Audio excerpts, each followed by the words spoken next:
Hi friends, please subscribe to Amravati Media and press the bell icon for more latest updates. TDP కీలక నేత YCP చేరికతో మంత్రి అనడానికి danger bells. Telugu Desam పార్టీలో కీలకంగా వ్యవహరిస్తున్న మంత్రి అనగాని సత్యప్రసాద్ రాజకీయంగా ఇబ్బందులు ఎదుర్కొంటున్నారు. ఆయన ప్రధాన అనుచరుడు గూడపాటి శ్రీనివాసరావు పార్టీకి రాజీనామా చేసి వైసీపీలో చేరడం ఒక రకంగా షాక్ అని చెప్పాలి. మంత్రి అనగాని సత్యప్రసాద్ ప్రాతినిధ్యం వహిస్తున్న రేపల్లె నియోజకవర్గంలో స్థానిక రాజకీయ పరిణామాల నేపథ్యంలో రేపల్లెకు చెందిన టీడీపీ నేత గూడపాటి శ్రీనివాసరావు పార్టీ ప్రాథమిక సభ్యత్వానికి రాజీనామా చేశారు.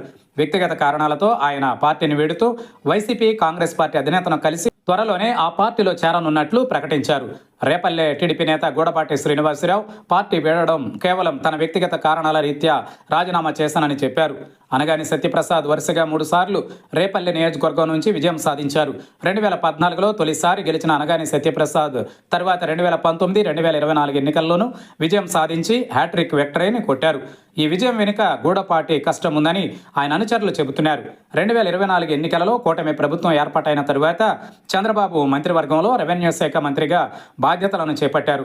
రేపల్లె నియోజకవర్గంలో మంత్రి అనగాని సత్యప్రసాద్ కుటుంబ సభ్యుల జోక్యం ఎక్కువైందని, పార్టీ కోసం ఆయన గెలుపు కోసం పనిచేసిన వారిని మంత్రి అయిన తరువాత పట్టించుకోవడం లేదని గూడపాటి శ్రీనివాసరావు అనుచరులు చెబుతున్నారు.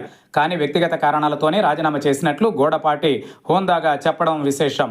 తాజాగా రేపల్లె నియోజకవర్గం టీడీపీ నేత గూడపాటి శ్రీనివాసరావు వైసీపీలో చేరారు. వైసీపీ కేంద్ర కార్యాలయంలో వైఎస్ జగన్ సమక్షంలో రేపల్లె నియోజకవర్గ టీడీపీ నేత కాపు నాయకుడు గూడపాటి శ్రీనివాసరావు అనుచరులు టీడీపీలో చేరారు. జగన్ గూడపాటి శ్రీనివాసరావును పార్టీలోకి సాదరంగా ఆహ్వానించారు. గతంలో గూడపాటి శ్రీనివాసరావు రేపల్లె నియోజకవర్గంలో కీలక నేతగా ఉన్నారు. రేపల్లెలో పార్టీ విజయం కోసం గూడపాటి శ్రీనివాసరావు పనిచేస్తారని, వచ్చే ఎన్నికలలో మోహన్కు మద్దతుగా ప్రకటిస్తారని తెలిపారు. దీంతో రేపల్లె నియోజకవర్గంలోని వైసీపీలో జోష్ పెరిగింది. వచ్చే ఎన్నికలలో రేపల్లెలో విజయం సాధించడానికి తన వంతు కృషి చేస్తానని గూడపాటి శ్రీనివాసరావు చెప్పారు. కాపు సామాజిక వర్గం నేత వైసీపీలోకి రావడంతో ఆ పార్టీ నేతలలో ఒకంత సంతోషం వ్యక్తమవుతోంది.